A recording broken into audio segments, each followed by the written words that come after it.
Аккан суу өмүр булагы, жашоо мүрөгө. Аламдагы ар бир жандууга өмүр отун жаккан суу. Адам баласынын өмүрү да аккан суу сымал, жолундагы кыйынчылыктарды жеңип, сыноолордон сынбай, бардык күч кубаты, дарымети, энергиясы менен жер бетиндеги жашоону улантууга арналат.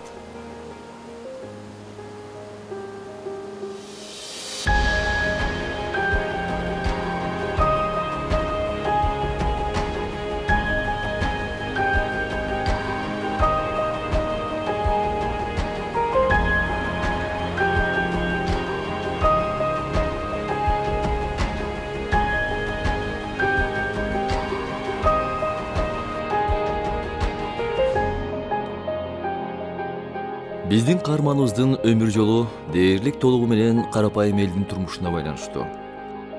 Аны мамлекеттик кызматтын бардык тепкичтерин басып өткөн тажрыйбалуу жетекчи дешет.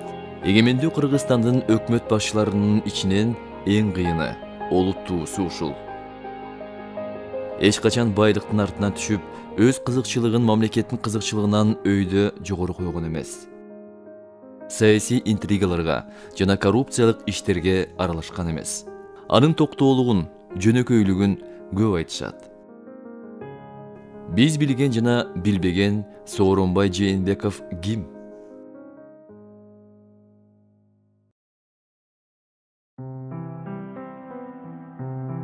Бүгүн бул сүрөттү көргөндөрдүн баары эле бул баланын Сооронбай Жээнбеков экенин дароо тааныбаса керек. Бул баланын татаал турмушта канчалаган сыноолордон өтөөрүн эч ким билген эмес. Мен 1958 жылдын 16 ноябрында кызматчынын үй бүлөсүндө туулгам. Балалыгым менен өспүрүм курагым Ош областынын Каракулжа районундагы Каракулжа айылында өттү. Өмүр баяным Советтер Союзундай чоң өлкөдө туулуп чоңойгон балдардыкына окшош. Биз максат менен тилектерди ишке ашырууга бардык шарттары түзүлгөн өлкөдө бой жеттик. Шарибек өтө авторитеттүү киши. Elge jurtga tanımal, anan elge jurtga dagı kişine görünüklü bile de aytkanday degendey olup yaxşı gengeşçiler, yaxşıga sözleri aytadılar. Mana o gözömöldügü, halka sapkozdu bir jönge salıp oңоп kete turgan jaktarına göz jetediler de. Кыргыздар муундан муунга кылымдар ою топтоп келген даанышмандыгын өткөрүп келет. Алардын маанилүүлүсү атадан балага сыймык менен улантуучу жакшы аты калат. Шариатта жөнүндө сөз болгондо мына ушул нерсе эске түшөт. Эл ичинде аксакалдын адамгерчилигин, кеңпейилдигин, кыраакылыгын жана адилеттүүлүгүн бөтөнчө эскеришет.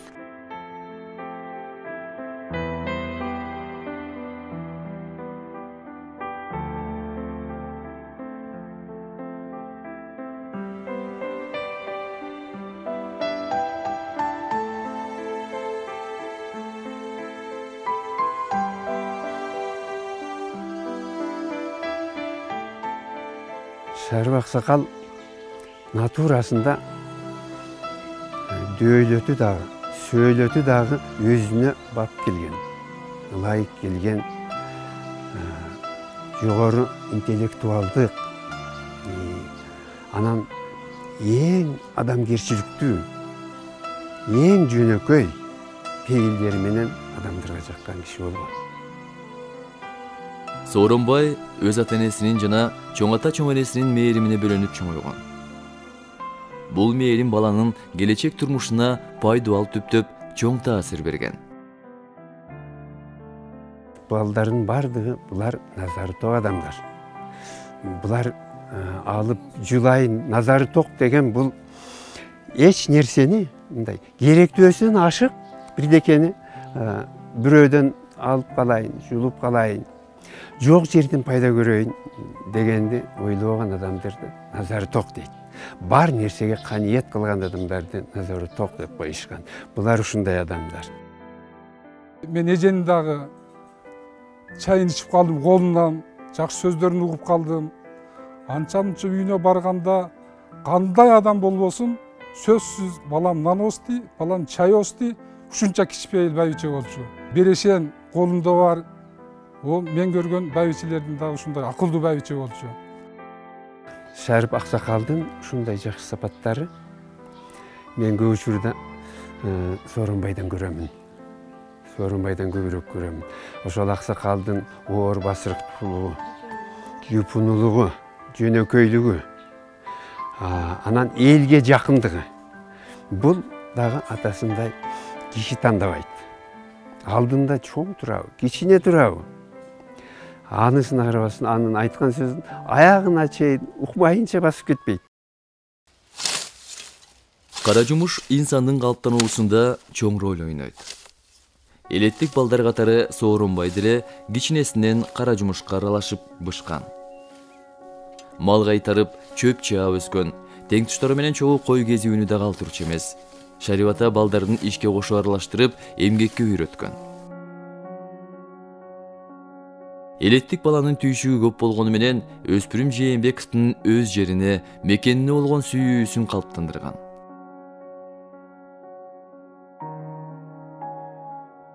Жылдар өтсө да бул жылуу, терең сезим бөксөргөн жок.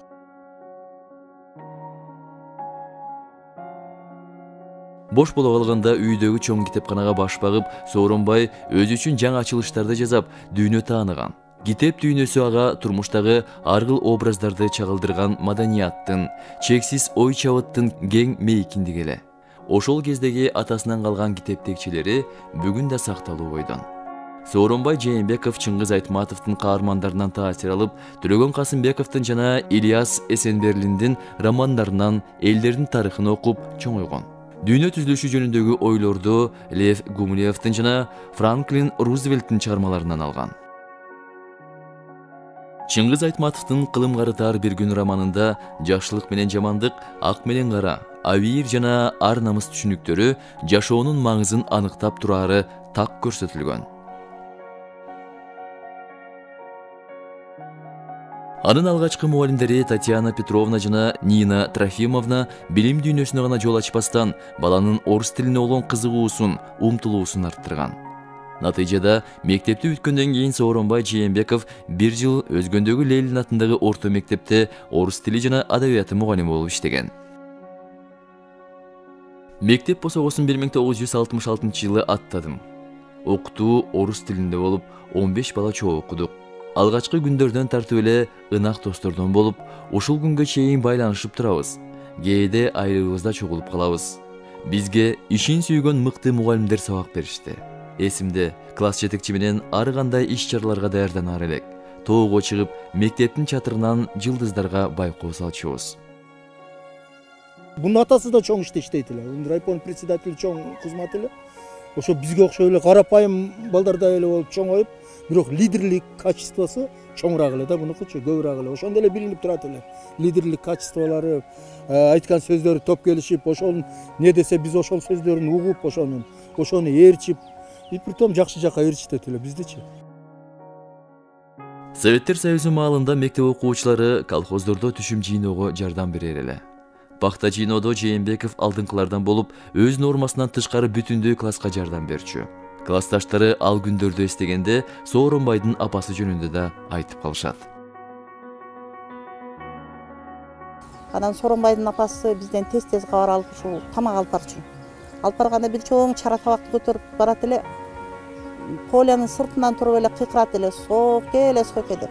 Анан баягы тамак келгенде баарыбыз бажырап отуруп тамак жеп калчубуз. Анан кийинки келгенин ушинтип карап турат элек да, мына Сабитбек келди деп кийинкисин эскертип турат эле. Соке обед келди дагы, эрте келди деп. Айшина келди деп. Айшинелер, Айшаталар кабар алып келип атат деп.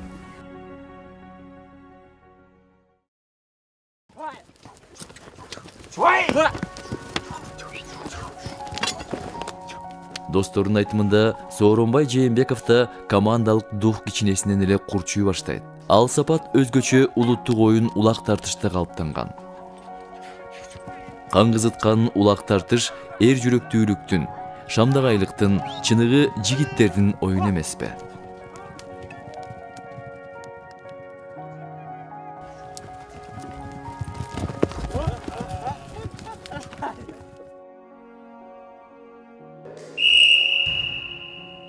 Жээнбековдун биографиясында спорт өзгөчө орунду ээлейт. Волейбол менен машыгуу анын эркин, кулк мүнөзүн ого өтер чыйралткан. Командалык духту, керектүү жерде тобокелдикке барууну, же андан баш тартуу, жоопкерчиликти өз моюнуна алуу жана утушка жетүү тактикасын бекемдеген. Боюнун узундугу ошондо 1.84-85 болчу. Өзү уюштуруучу, ошол окуучулардын арасында уюштуруучу жагы бар эле. Балдарды мен сооромдун бир жакшы жагын билем, бир дагы тренировканы калтырган эмес. Убагында келип, убагында кетип, тренировканы аябай дилгирлик менен аткарчу эле. 1975-жылы Кочкор Атада Ош областынын чемпионат спартакиадасы болуп окуучулардын. Ошондо сооромдор чемпион болуп келген. Анан бул өзүнчө узун пасты урчу да, жакшы урчу. Негедир кыска пас мен как-то эмне болду, жеңиш биз жакта болуп турду билбейм. Келди, бакында туруп таштадым, эч ким күтпөгөндөй урганда ушу зал жарылып кеткендей, топ жарылып кеткендей үн чыкты да. Бакырып эле жатып калды, ушу менен ошондо жеңиш менен келгенбиз. Кийинчерээк өзүнүн пикирлештерин Сооронбай Жээнбеков институтта окуп жүргөндө табат.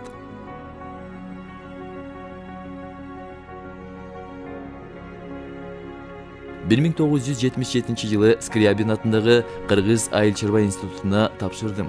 Студенттик кез бул эң бир сонун, унутулгус мезгил.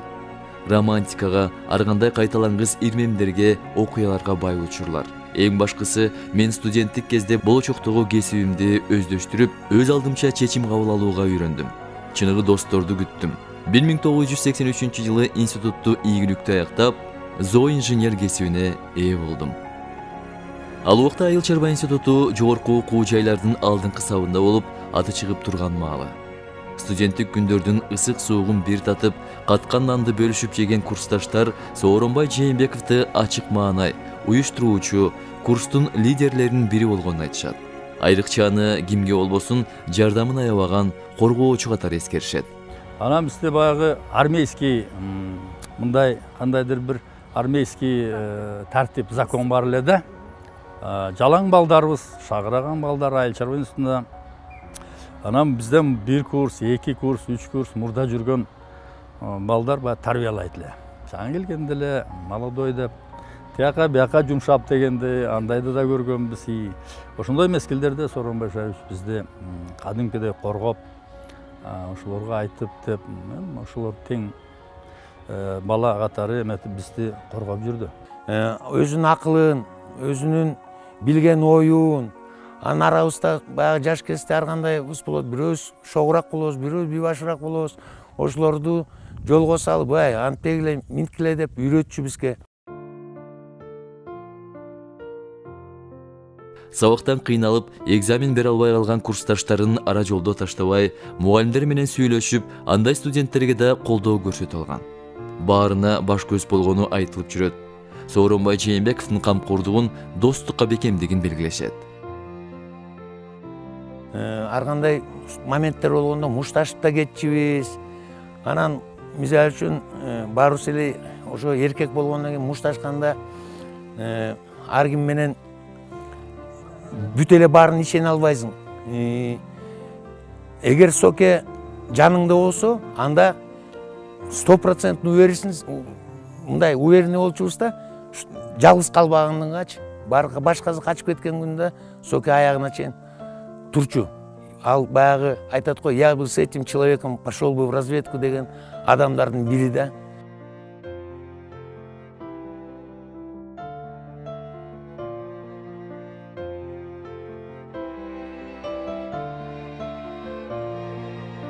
Сооронбай Жээнбековдун ишенимдүү бекем тиреги да, колдоочусу да анын үй бүлөсү. Жубайанын иши үчүн бардык жайлуу шарттарды түзүп, аны дайыма колдоп келет. Кызы студент, уулу мектеп окуучусу. Сооронбай Шарипович эч качан үй бүлөсүн өзүнүн ишине аралаштырган эмес. Үй бүлө ал үчүн өзүнчө бир касиеттүү бекем чеп.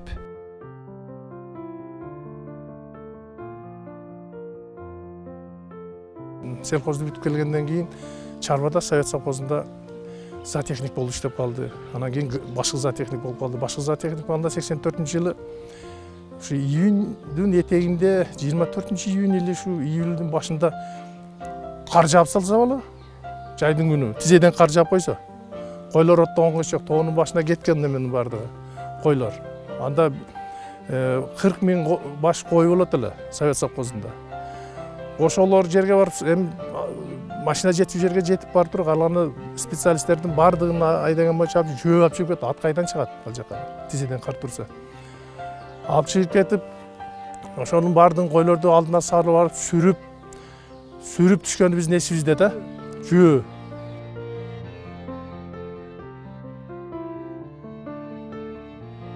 Жогорку окуу жайды бүтүп келген зоотехниктин иш күндөрү ушундайча башталган. Атасы областта ар кандай кызматтарды ээлеп турганына карабай, уулу биринчи күндөн тарта кара жумушка аралашкан. Шариатта байлыктын, бийликтин артынан сая түшпө, Кудай берсе берет, бербесе бербейт. Таза иште, мамлекеттин байлыгына кол салба деп уул кыздарына көп айтчу экен. Жаш адис өттүк кийип алып, башоту менен малчылардын татаал ишине сүңгүп кирген. Ааламга жол айылдан, алгачкы кадамдардан чыйралат. Институтта аяктагандан кийин эмгек жолум Карагулжа районундагы совет совхозунда башталды. 5 жыл башкы зоотехник болуп эмгектендим.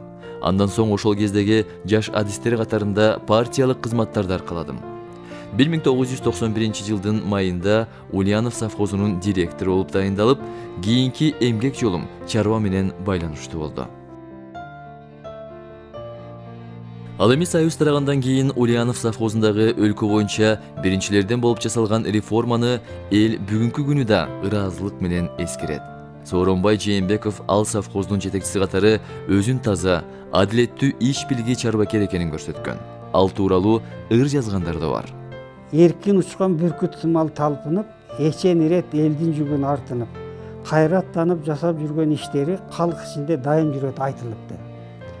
Токтоо мүнөз тоолуктардай сүйлөгөн, тынчылыкка дайым элин үндөгөн, кичипейил сылык сыпа мүнөзү керсе үнү мактанууну билбеген.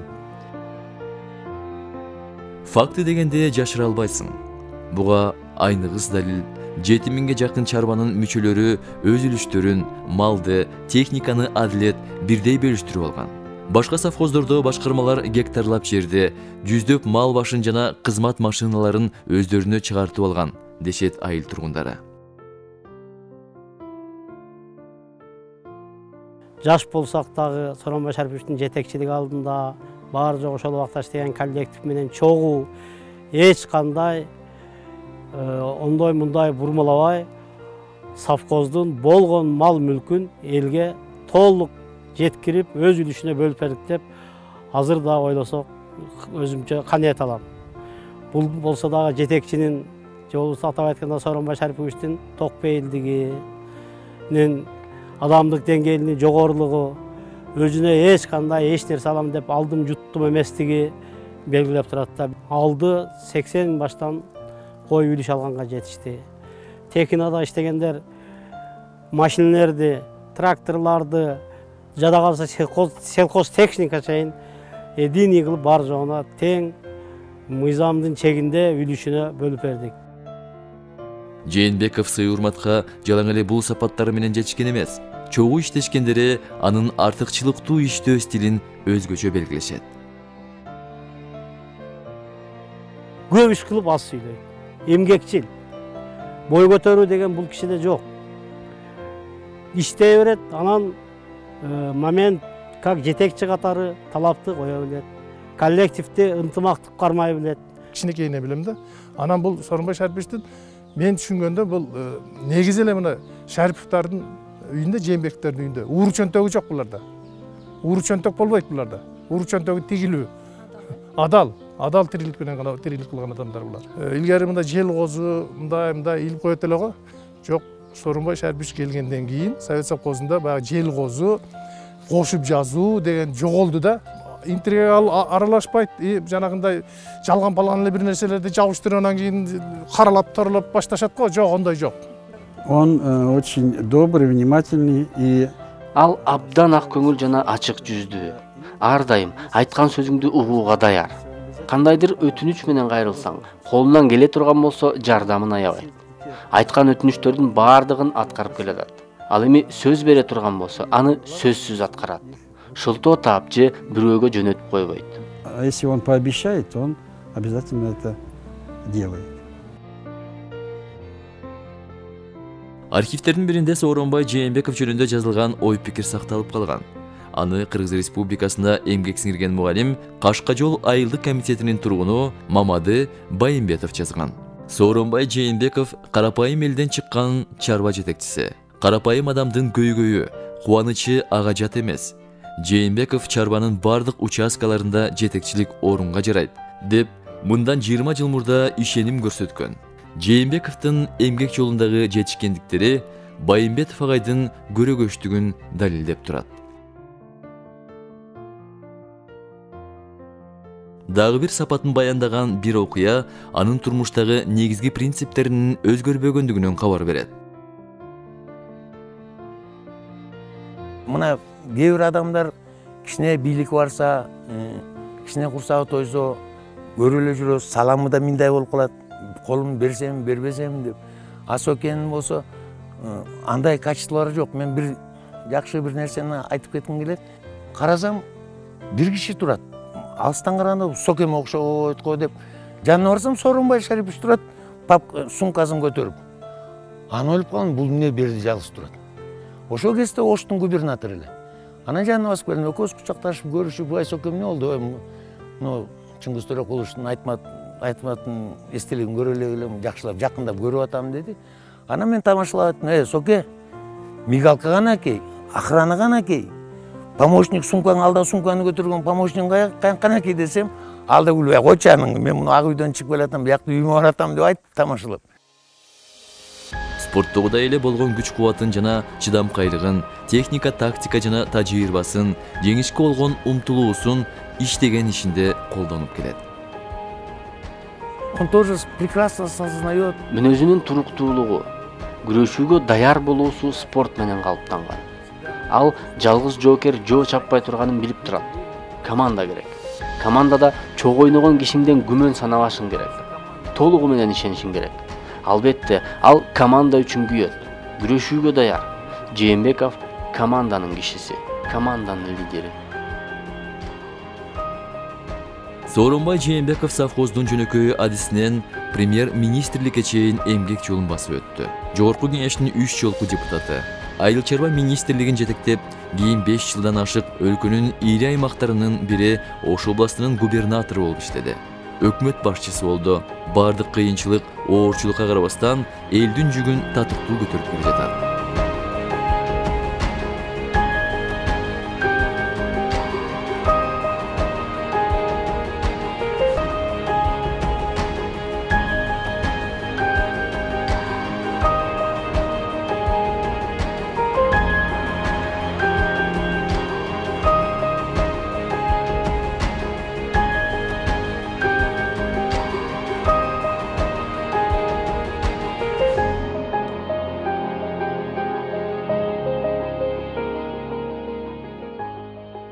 Лидер чечим кабыл алгандан коркпогон, ошол чечим үчүн жоопкерчилик ала билген жетекчи.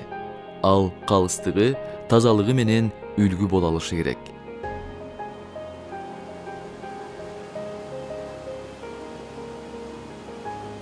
Өмүр деген өз агым менен жүрүп отурган тоо суусундай болуп тура.